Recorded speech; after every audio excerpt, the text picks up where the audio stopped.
Hello and welcome to another coffee bean review for www.getbeaned.com, and today we're looking at 360's Cuban coffee from Cumanyagua.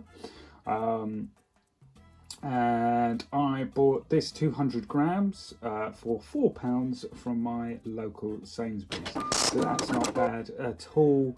In terms of price, the pricing is at a supermarket level rather than independent coffee level.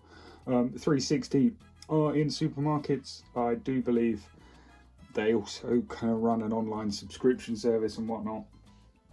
I don't really think any kind of independents use them, or any real kind of specialty coffee users use them. But if you are buying most of your coffee from the supermarket, they're not a bad option. But I don't usually go for them, to be honest. Predominantly, like I say, because you're not finding them in independents or whatnot. However, £4 a bag, that's considerably cheaper than the £6-7 I'd be expecting you to spend.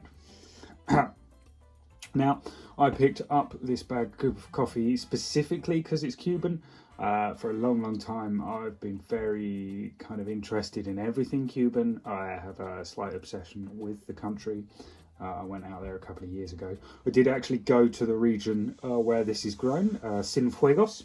Now, what really interests me is most Cuban coffee is actually grown in the northwest, so in a valley called Vinales. And it's not a big coffee growing country, to be honest. The exact quote I was given whilst I was out there was, "Our coffee's not the best, but our cigars are, so we're not that bothered." That being said, I did buy some coffee beans from a farm out there, which I really enjoyed. That being said, part of that was probably because it was roasted, in front of me, and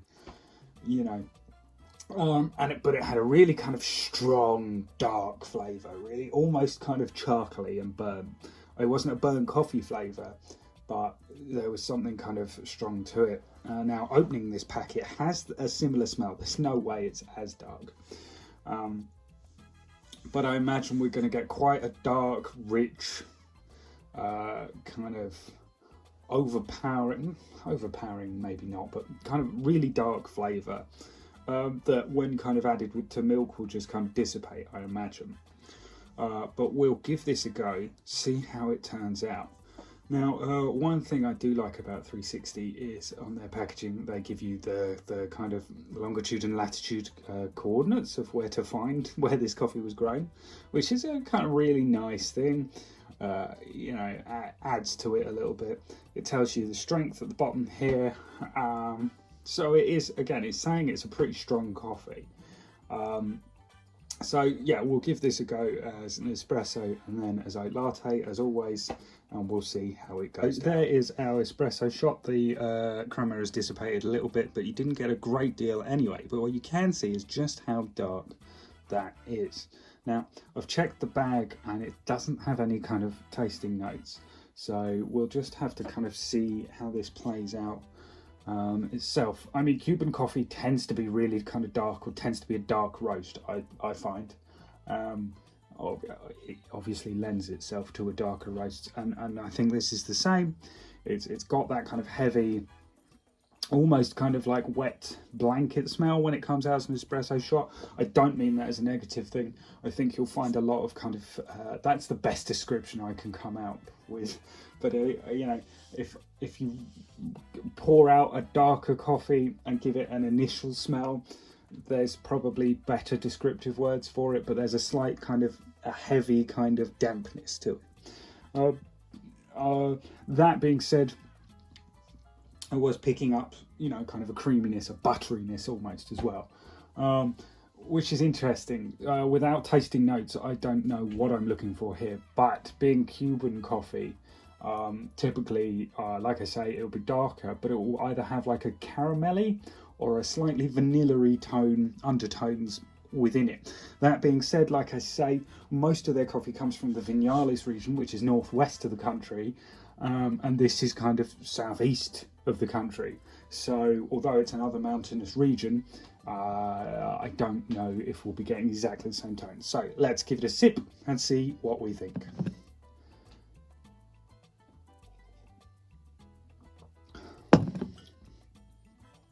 Yeah, very dark.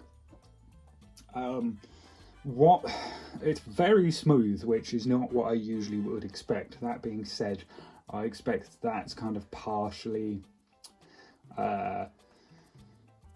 been tempered for the supermarket consumer. If I was drinking any other kind of Cuban coffee, I'd expect it to be a bit darker, a bit rougher. And again, I don't mean rough as in bad tasting, but a little, it catches the back of your throat.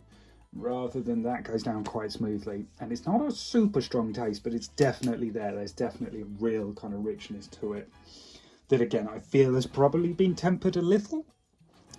Now, I wouldn't say there's a fruitiness in that. There's definitely something cutting it. Let's give it another sip, see if I can kind of put a finger on it.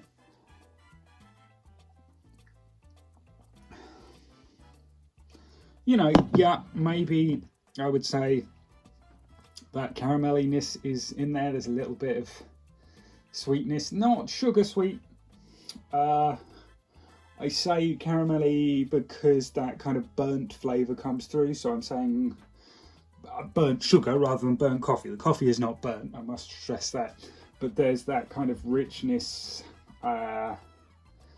that's of something sweet, but it's not sugary sweet. It's not catching the back of your throat or the tip of your tongue. And it's actually a really pleasant kind of dark coffee, but I feel you'd probably only want one in the morning. It wouldn't be something you'd repetitively drink. We'll give a go with oat milk, see how we feel about it in a kind of latte setup, and see how here it is in its oat latte form. Not a great pour, but as you can see, kind of nice and creamy.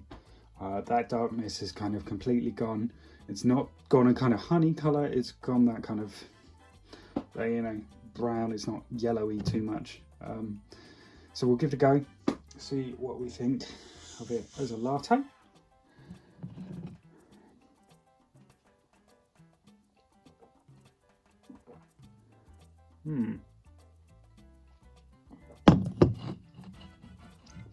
Interesting, because as I thought, all that darkness is kind of completely gone with the oat milk.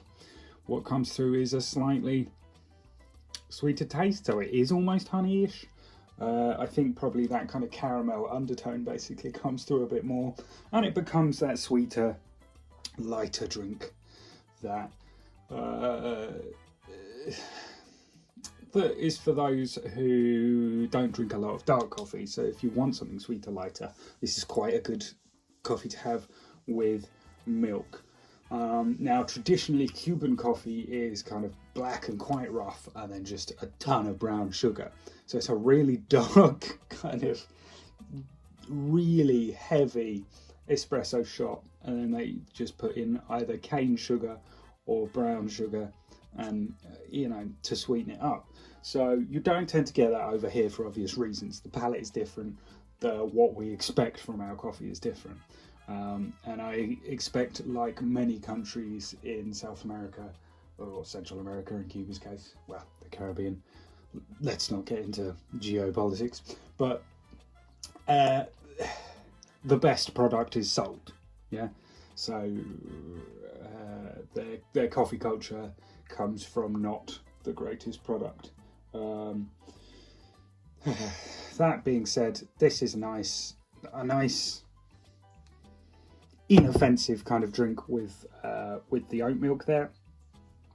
Black, it's got a bit more flavour, a bit more character to it, but it's sweet and creamy in the latte sense. There's that richness, that, like I say, that kind of honey richness. On its own, it's more kind of really dark burnt caramel.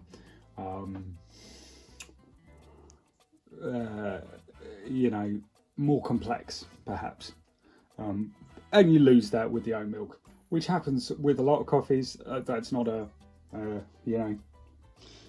negative, but be aware of what you regularly drink, because if you regularly drink that with milk, you are going to get a completely different drink to a black coffee.